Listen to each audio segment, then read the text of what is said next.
Now, I had something really important that happened the other day that popped up in my feed just kind of by chance, but I don't believe that it was chance. I believe that the Lord was really putting this in front of me, and when I saw it, I was really kind of alarmed that this is a development that can't be ignored regarding the Antichrist and mystery Babylon the Great.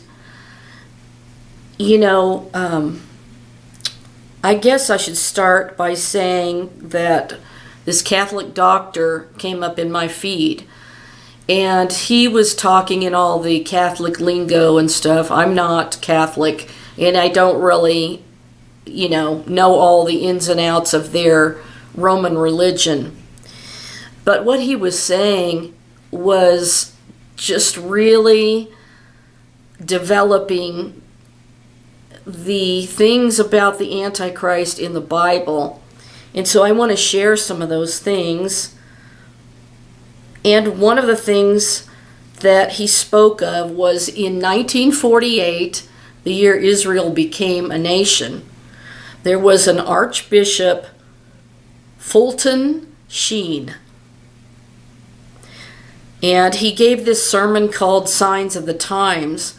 And speaking about the Antichrist, he said, and this gentleman spoke this on his channel, and he said, he will set up a counter church, which will be the ape of the church, because he, the devil, is the ape of God. So let me stop right there and explain what that means to be the ape. To ape someone is to imitate them, often in a mocking way. Most people don't like being aped. To ape is to imitate, but it can mean a few different things. One type of aping is to blatantly imitate something or someone in every way. So it's going to be a false Messiah, an imitation, something that's mocking the true Messiah, Jesus Christ. That's considered a bad thing because it's so unoriginal. It's a ripoff. Another kind of aping is like a caricature. To ape in this way is a way of making fun or spoofing someone.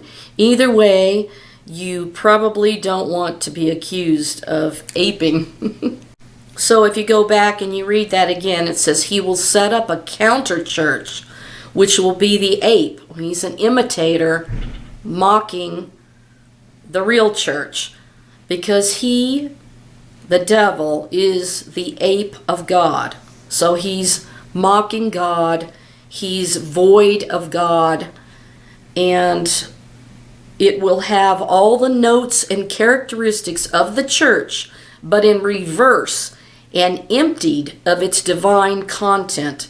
It will be a mystical body of the Antichrist that will in all externals resemble the mystical body of Christ, in desperate need for God, whom he nevertheless refuses to adore.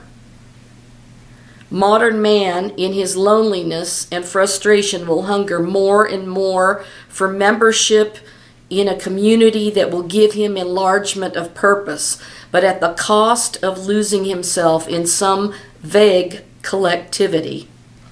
And that was the quote from the sermon Sign of the Times, 1948, by the Archbishop of the Catholic Church, Fulton Sheen. Now, this was discussed and spoken of by Dr. Taylor Marshall, author of Infiltration, the Plot to Destroy the Church from Within. Now, he goes on to talk about the Archbishop Vigano, who he was the ambassador to the United States from the Vatican, and he got into a lot of controversial situations because he reported this McCarrick that he was a sexual abuser and said that the Pope should resign and all of this. So he was he became quite controversial, and I think that he wound up eventually resigning and kind of staying out of the press and all of that. But interestingly, Dr. Taylor Marshall was saying that Vigano says that Rome will lose the faith and the church is in eclipse. In other words, it's turning dark and losing the light. What he had to say was so alarming in advancing the idea of who the Antichrist could possibly be revealed. This is not who I thought that the Antichrist would necessarily be, although I believe he's an Antichrist spirit and definitely a blasphemer. But there was something else associated with this that you are not going to believe. Recently, in some of my videos, I discussed the fact that the Pope is going to have this health conference, and I was talking about how they're going to, the theme of it is basically to get celebrities and all kinds of gurus and people all together to promote health and health through the shot, and that telling people that this was good for your soul. I was discussing about how, why does that have anything to do with your soul? And the only thing that says that you will lose your soul is if you take the mark of the beast and the number of his name, and if you worship his image, you will lose your soul. What I have to tell you is so astonishing, because there is now associated with this conference an image. And this is an image that the Pope is using. So we think of that phrase, whoever worships his image, to be a picture of himself or a statue of himself. But what if it is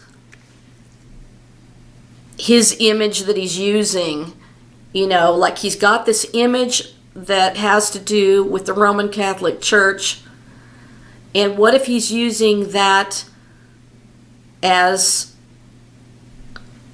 like if I have a picture on the wall and it belongs to me or whatever, and I'm showing it to you and I'm making you believe in it or whatever, I could say, this is the image that I'm using, or this is my image that I'm sharing with you.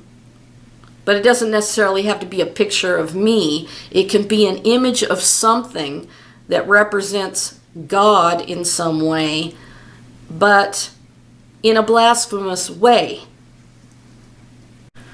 So what is the Pope using as his image for this conference? He's using a picture that is in mockery, and that's like the ape that he was talking about. The imitation, the ape, is mocking. Now, remember in the Sistine Chapel, commissioned by the Roman Catholic Church, that Michelangelo painted in the Sistine Chapel, the creation of Adam reaching out his finger and God reaching out and touching Adam and bringing life to Adam. But this image that the Pope is using for the health conference is a photograph of two people making the same thing, like one is God, one is Adam, and the blasphemy is that God has a glove on, a medical glove, and Adam has a medical glove, and they're not able to touch because there's social distancing. So the mark of the beast and his image It doesn't have to be a picture of him. It could be representing something of God. And this is representing Adam. But the gloved God with the gloved Adam, so they're not really touching. God is not a disease. He's not prone to disease. He doesn't catch a disease. He's not...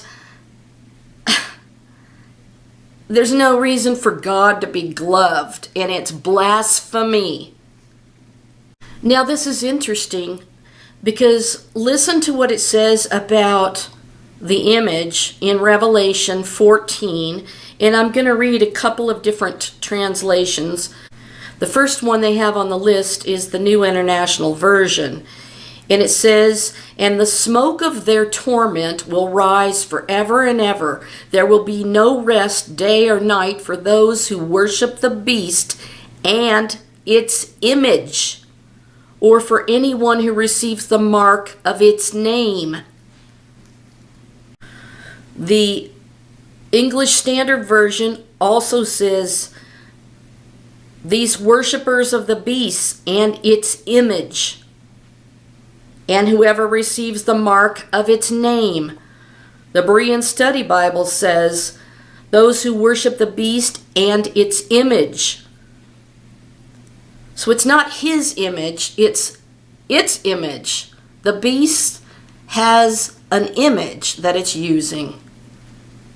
The Berean Literal Bible says, "And the smoke of their torment goes up to ages of ages, and those worshiping the beast and its image have no rest day and night, and if anyone receives the mark of its name."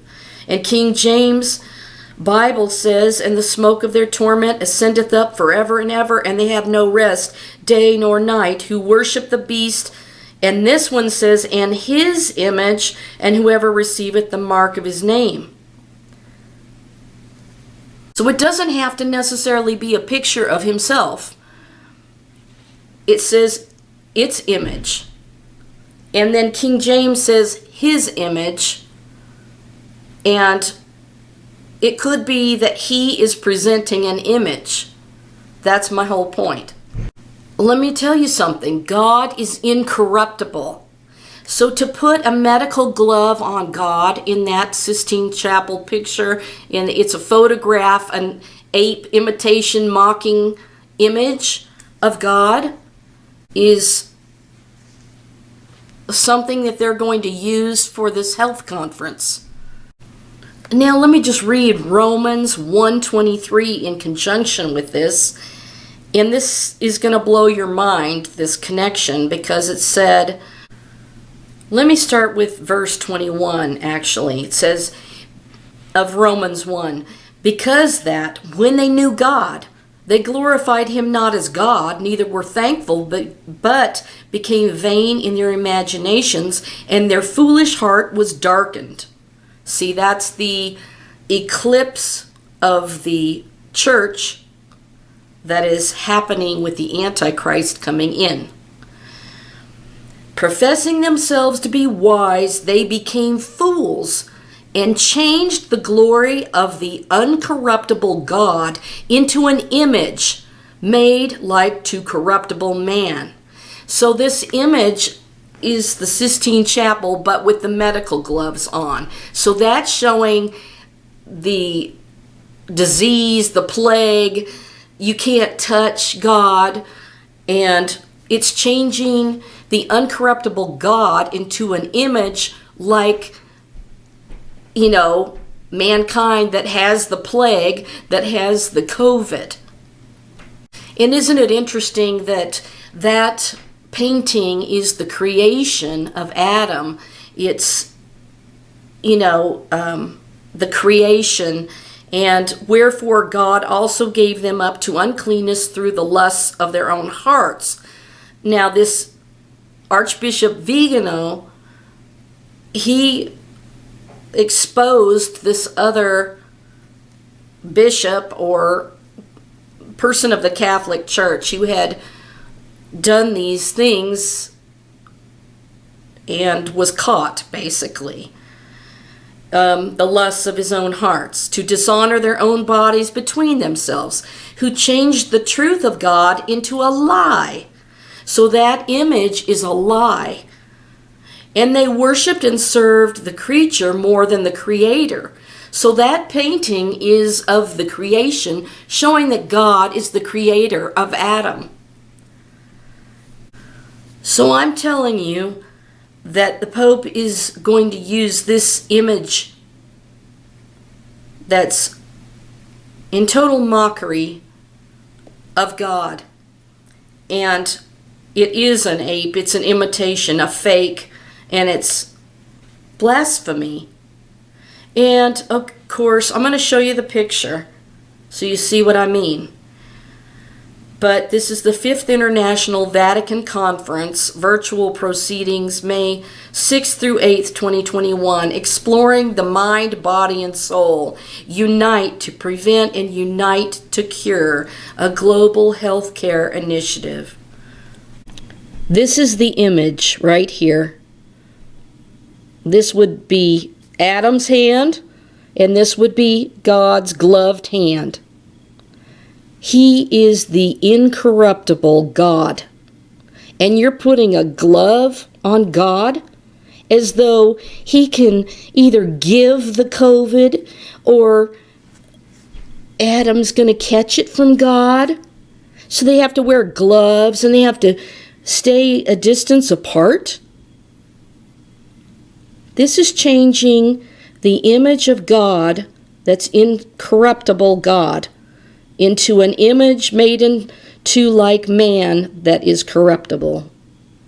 This is the real painting within the Sistine Chapel of Adam over here and God over here. And that painting by Michelangelo forms part of the Sistine Chapel ceiling, painted from 1508 to 1512, and illustrates the biblical creation narrative from the book of Genesis, in which God gives life to Adam. So it's a mockery, like the getting the shot is going to be the cure and the healing of your soul and going to give you life. It illustrates the biblical creation narrative from the book of Genesis, in which God gives life to Adam. So you could say that this image is a horrible imitation of the real painting, which God doesn't have on a gloved hand.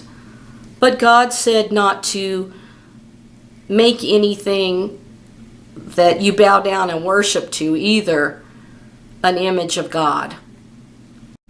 So if you're listening to this Catholic Dr. Taylor Marshall, he talks about that this archbishop that was the archbishop of the ambassador to the U.S. from the Vatican, he's no longer in that position. But he said that Rome will lose the faith and that the Roman Church is in eclipse.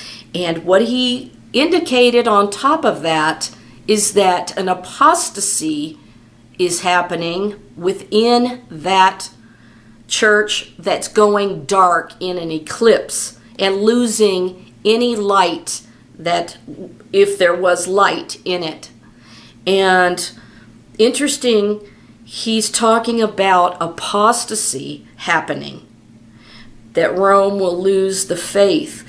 Now, could this have something to do with, we know that Jesus said that when he comes, will he find faith on the earth?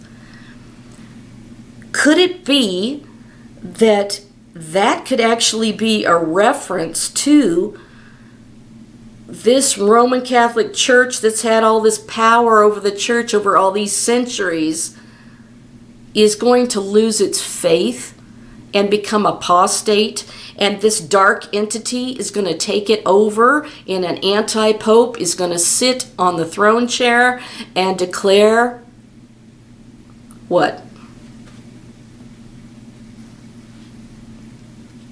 He's an imitator of Christ, declaring himself to be God.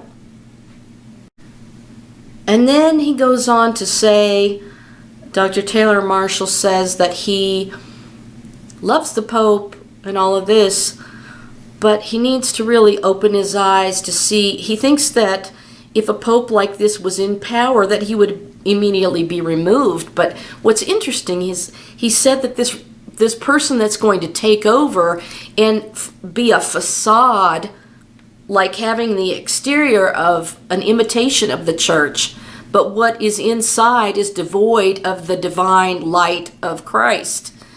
He is basically saying that he thinks this anti-pope would be removed, but take a look at the corruption that's already in power, and he's not being removed. And Archbishop Vigano made all kinds of headlines and angered a lot of people within the Roman Catholic Church that he exposed this McCarrick.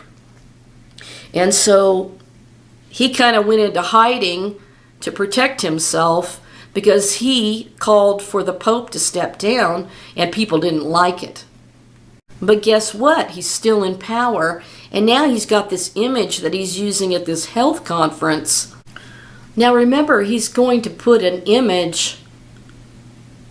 He's going to set up an abomination in the temple, and people are going to have to bow down to the beast system or they'll be eliminated. That's what the Bible indicates. I just have to say that this 3-day Vatican conference features Fauci, Pope Francis, and Aerosmith, and of course Chelsea Clinton. What a combination of people.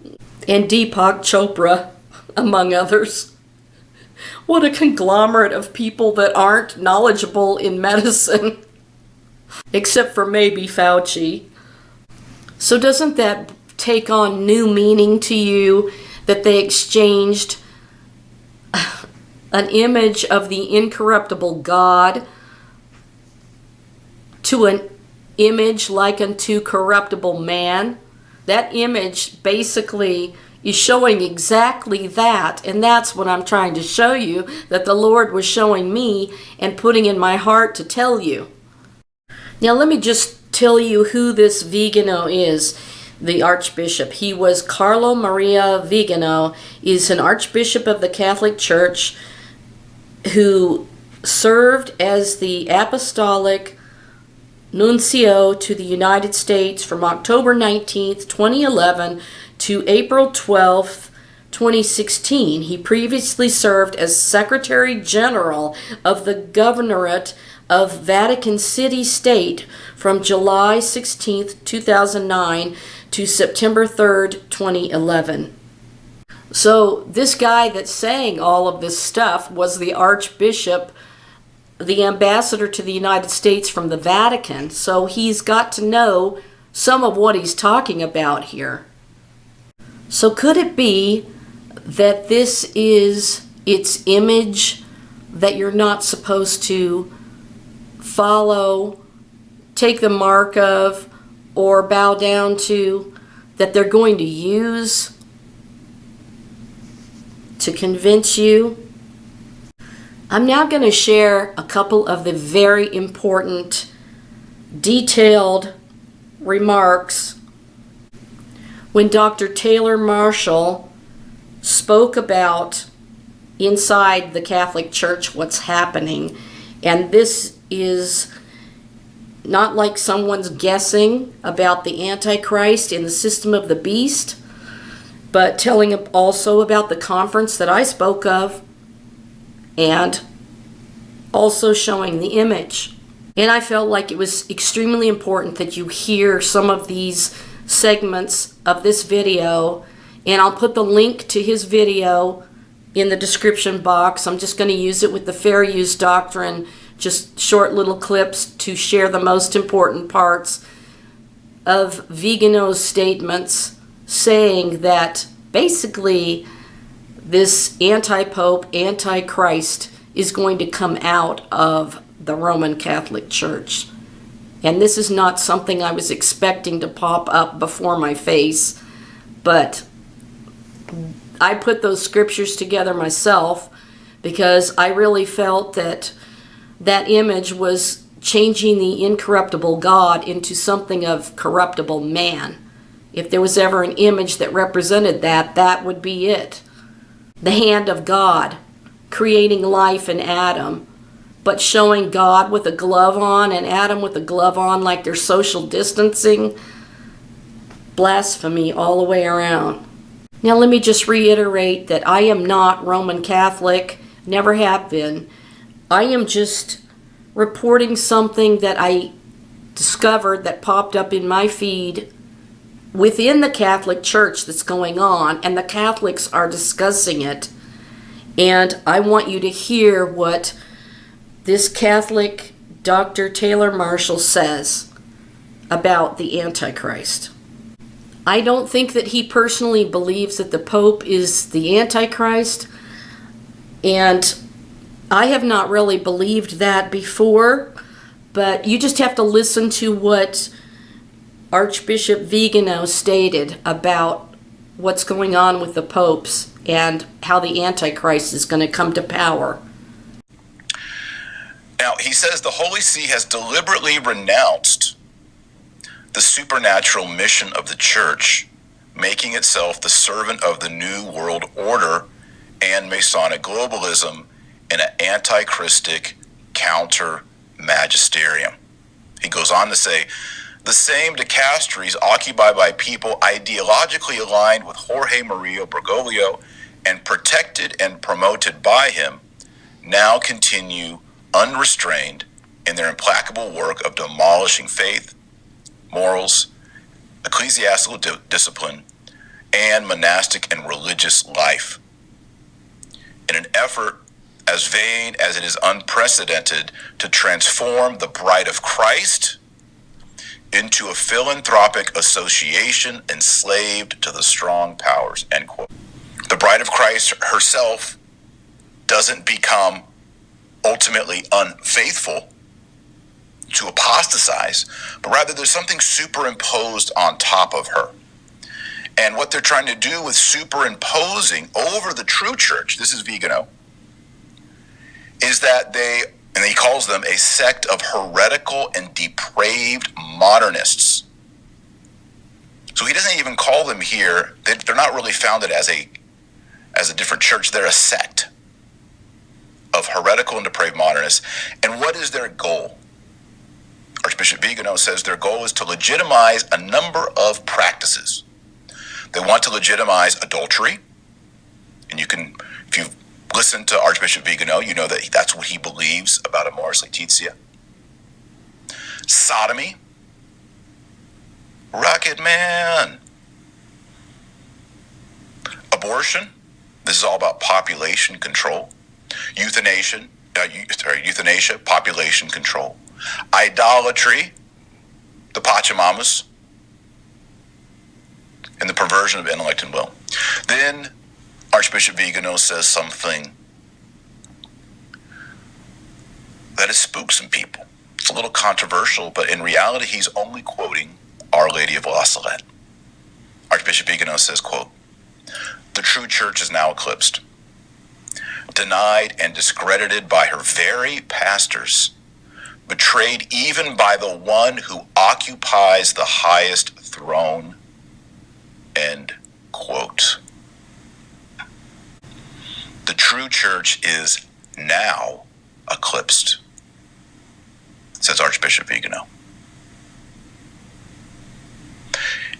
And when you read that, you realize what he's talking about when the false sect of heretics and modernists, how they superimpose their image over the Bride of Christ. An eclipse is like that. It's blocking the light so that you can't see what's really there. So I like how Archbishop Vigano uses the language of superimposition. They're superimposing their heretical and depraved vision, their what structure they want on something that is beautiful and true, the bride of Christ. And that superimposition, Vigano is saying, is the eclipse of the church. And this, I think, helps us understand what Our Lady of La Salette's about, and also what Fulton Sheen says here in this quote. If you're coming in late, please read that quote right there. The Catholic Church can never be destroyed. The Catholic Church can never apostatize. The gates of hell can never prevail.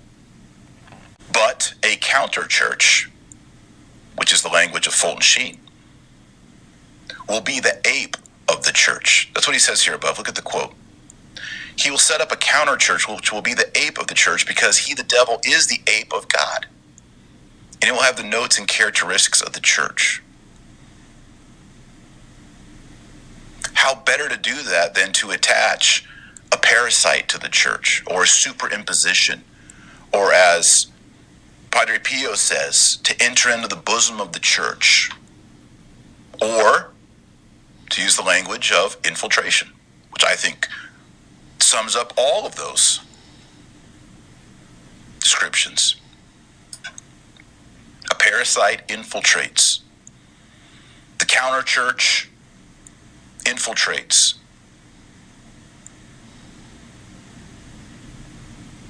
And so we ask ourselves, well, how can the Pope, who is the legal, visible head of the Catholic Church, how could he also carry out an infernal plan?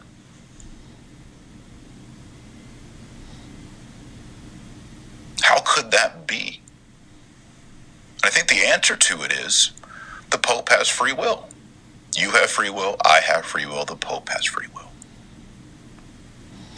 Do we believe that every single Pope de facto went to heaven? No, it's not really the tradition of the church. If you read Dante's Inferno, you find out real quick that that's not what he believed. It is the belief of the church that popes can go to hell. And if a pope goes to hell, it means that he had broken his charity and his love with God, and he had chosen the devil over Christ. If there's one pope in hell, again, we don't know. None of us have binoculars that reach into hell. I'm going to skip down a little bit in Vigano's statement. Oh, by the way, I forgot to mention, and I apologize. I put the whole statement at taylormarshall.com, my website. If you want to follow me, I should have said this at the beginning. I apologize. Just type in right now, taylormarshall.com in another window, and you will see everything that I'm reading, and I even bolded the key statements that I'm going through. I apologize. So if you want to follow along with me and make notes, you can do that. Go to taylormarshall.com. The whole thing's up there. I realize sometimes I'm doing these documents and people say, I want to read it. Where are you? Where are you? So I decided I'll go ahead and put it up for you. So taylormarshall.com. Check it out. I'm now at the paragraph that says on closer inspection. The sectarianism and the partisanship of the Vatican Conference are made evident by the topic it addresses, the conclusions it seeks to draw, its participants, and its sponsors. Even the image chosen to promote the conference is extremely eloquent. A close-up of Michelangelo's fresco in the creation of the Sistine Chapel ceiling, in which the hand of God the Father reaches out toward the hand of Adam, but with both hands covered by disposable surgical gloves, recalling the regulations of the new health liturgy and implying that even the Lord himself might spread the virus. Now, unfortunately, I did not get this image. I don't know if Dan can send it to me really quick, but let's see if a search will bring it up for me real quick. But it's the Michelangelo, like he said. Oh, here it is. One moment, please. Here we go. This is the image that they're using for the Vatican-sponsored conference. That's it right there. Fifth International Vatican Conference, and it's a play on God and Adam touching. Oh, but you know, God might get you sick there, Adam. You might have a virus. So God's going to put on a glove. Adam's going to put on a glove. We can only touch the divine with gloves. Why would the Vatican do something? I would say that this is sacrilegious and blasphemous. Maybe you disagree with me. That's okay. But just looking at this, I think that doesn't represent our faith. You know, one of the most iconic images in Catholicism is that, you know, beautiful piece by Michelangelo. God creating Adam and sort of this intimacy, this connection, this communion between God and man made in God's image. And we're going to put rubber gloves over it. He, so cute. You know, some marketing guy or some graphics design guy put that in there and showed it to a cardinal, and he giggled as he took a sip of his appletini and says, "That's so cute, run it." I'm not laughing. I don't like that. And I think Vigano's right. We don't need this. These are all signs of the times. Notice the name, this quote, the name of the sermon by Fulton Sheen. It's called Signs of the Times.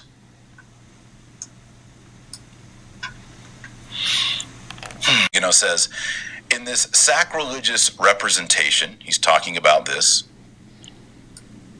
the order of creation is subverted into a therapeutic anti-creation, in which man saves himself and becomes the mad author of his own health redemption. Instead of the purifying laver of baptism, the COVID religion proposes the vaccine, the bearer of disabilities and death, as the only means of salvation. I'm going to pause here. So you might have experienced this in your own life. People around you in your neighborhood, in your schools, in your workplace, have you got it yet? Have you got it yet? Are you going to get it? I can get it for you. They're more into evangelizing for that than we are, sadly, to our shame. Hey, have you heard of Jesus? Do you have eternal life? Have you been baptized? Have you been to confession lately? Have you been to Mass? Have you received the Eucharist? Can we get you extreme unction if you're dying? Everyone, we should be eager in spreading the love of God and the means of grace. Meanwhile, secular unbelieving world is all pumped up like a Southern Baptist minister. Have you been saved yet? Have you been saved yet?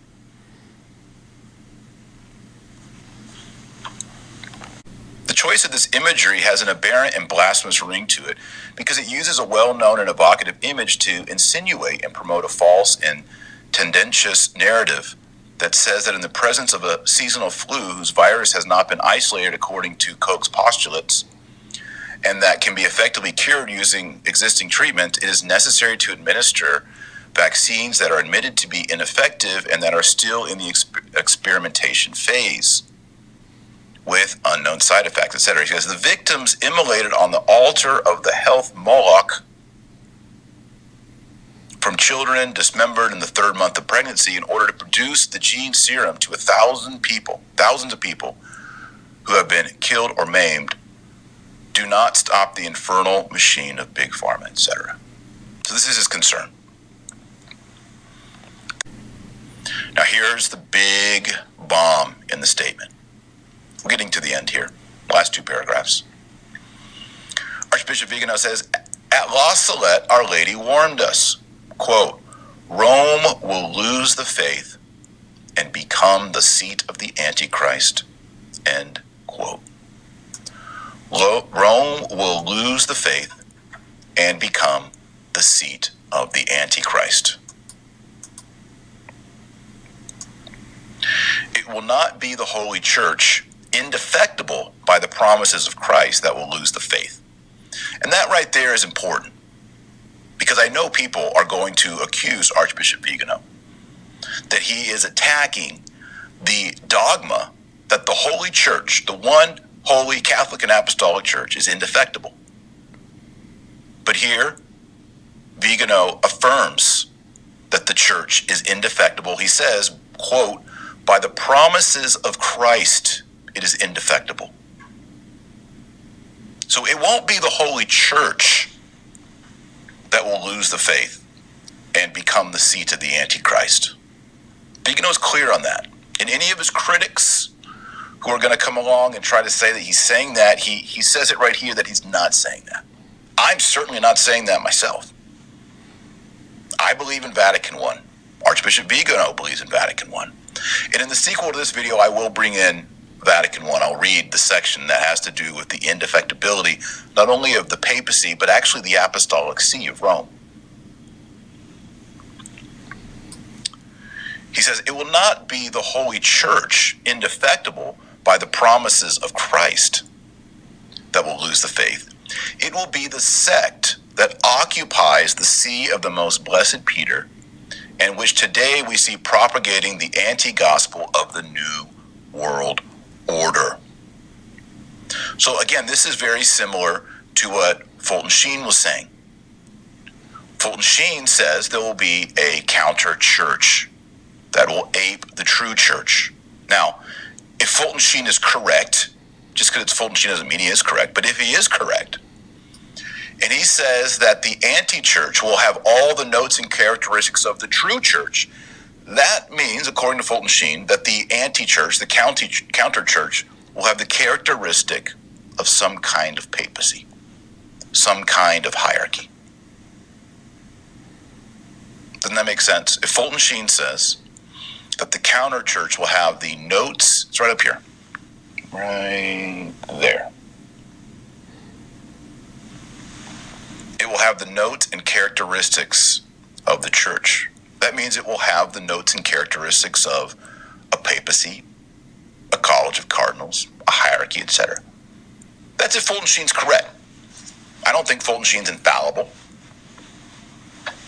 But if Fulton Sheen is correct, then that's what we would probably assume to happen, and that seems to be here with Archbishop Vigano. So you heard it for yourself from Dr. Taylor Marshall, and he's Catholic. He has a lot of beliefs that have nothing to do with my beliefs. So I'm just sharing what popped up in my feed because I was blown away, and I realized when he said the words, the image, and that I saw God with a glove on his hand, that this was very bad. And not only that, but in Babylon, they worshipped the dragon. So let me read to you Revelation 13, starting in verse 4. And they worshipped the dragon, which gave power unto the beast. So they were worshiping in Babylon the dragon. And the dragon was on the Ishtar Gate. And you can still see that in the Pergamum Museum in Berlin.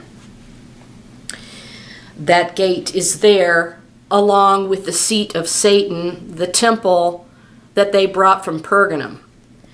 So they were worshiping the dragon in Babylon. And here in Revelation 13 it says, and they worshipped the dragon which gave power unto the beast. And they worshipped the beast, saying, who is like unto the beast? Who is able to make war with him? And there was given unto him a mouth, speaking great things and blasphemies. And power was given unto him to continue 42 months. And he opened his mouth in blasphemy against God, to blaspheme his name and his tabernacle and them that dwell in heaven. And it was given to him to make war with the saints and to overcome them. Let me skip down to 11. And I beheld another beast coming up out of the earth, and he had 2 horns like a lamb, and he spake as a dragon. And he exerciseth all the power of the first beast before him, and causeth the earth and them which dwell therein to worship the first beast, whose deadly wound was healed. And he doeth great wonders, so that he maketh fire come down from heaven on the earth in the sight of men, and deceiveth them that dwell on the earth by the means of those miracles which he had power to do in the sight of the beast, saying to to them that dwell on the earth, that they should make an image to the beast, which had the wound by a sword and did live, and he had power to give life unto the image of the beast, that the image of the beast should both speak and cause that as many as would not worship the image of the beast should be killed. So it's very interesting that at some point the image is going to be made to speak. In the future, perhaps. Perhaps this is the image they're going to use, and it definitely is blasphemy against God, just as it says in Revelation about the image. So you heard it there from the Catholic guy that is saying that Vigano says that the Antichrist will be within the Roman Catholic Church. And that is shocking. So this is what he said. I'm relating it to you and telling you what I saw when I saw that image. And I had talked about that conference that the Pope was giving in some of my prior videos before running into his video. And so I just wanted to share those clips with you. And that's all I have to say. I hope you'll be praying about it because we are obviously close to the very end. And I ask for prayers. I ask for your financial support, especially at this time because I'm going to be leaving on Monday to go down to Texas to my grandmother's funeral and hopefully to see my mother's gravesite, which I have only seen one time for 45 minutes. And I really need the financial help and support, or I would not say that. And I ask you for your blessings and prayers. And I hope that this video opens your eyes and it is unveiling more and more to us that we are closer to the end than we even probably know. So Jesus is coming. Give your life to the Messiah, Jesus Christ. And come out of her, my people, come out of that church, come out of it. And when Jesus comes, will Rome have lost its faith? Will there be faith on the earth? Maybe that's what he really meant. That something was going to destroy that church from within, which is going to be the Antichrist sitting on the throne chair. I hope that this opened your eyes, people, that you will see that we are so close to Jesus coming. For this to be shown right now, and it's something I wasn't expecting, is incredible. So, obviously, time is short, and I will talk to you soon. I hope you liked this video, and I'll put the link to that video in the description box for you to read it. Thank you so much. I'll talk to you soon.